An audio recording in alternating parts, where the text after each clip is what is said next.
जब हम कुछ असाधारण करना चाहते हैं तो उसके लिए प्रयास तो करना ही पड़ता है। जीवन में अगर हमारा जुनून हमारे डर से ज़्यादा बड़ा हो तो बहुत कुछ पाया जा सकता है। जी हाँ, हर किसी में कोई ना कोई खूबी होती है और उसे विकसित ज़रूर करना चाहिए। अगर हम यही सोचते रहेंगे कि दुनिया क्या सोचेगी तो कभी कुछ नहीं कर पाएंगे। नमस्कार आप सभी को आज नूपुर की ओर से। और आज इसी जुनून और जज्बे की बात करेंगे, लेकिन किसी बड़े उदाहरण से नहीं तो छोटे छोटे चूहों की कहानी से।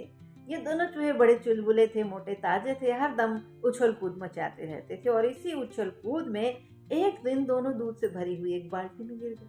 अब दोनों ही बाहर निकलना चाहते थे, कोशिश भी की दोनों ने, लेकिन एक चूहे ने हिम्मत हार दी और वो आखिरकार उस बाल्टी में डूब गया। लेकिन दूसरे में जिद थी, जुनून था और एक ही लक्ष्य था कि मुझे तो इस बाल्टी से बाहर निकलना है।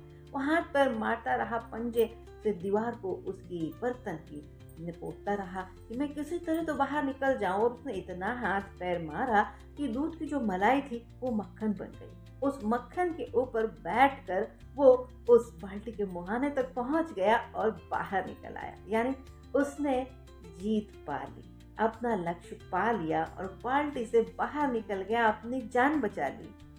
हिम्मत दोनों के पास थी, ताकत दोनों के पास थी, लेकिन जुनून सिर्फ एक के पास था। और जिसके पास ये जुनून होता है वो हर डर को पार कर जाता है, आगे बढ़ जाता है, दुनिया की परवाह नहीं करता है और जीवन में बहुत कुछ पा सकता है। तो यही खूबी हम सब में होती है, उसे विकसित करिए और सुनते रहिए आरजे नूपुर को। साथ ही अपने साथ साथ दूसरों का जीवन भी संवार लीजिए।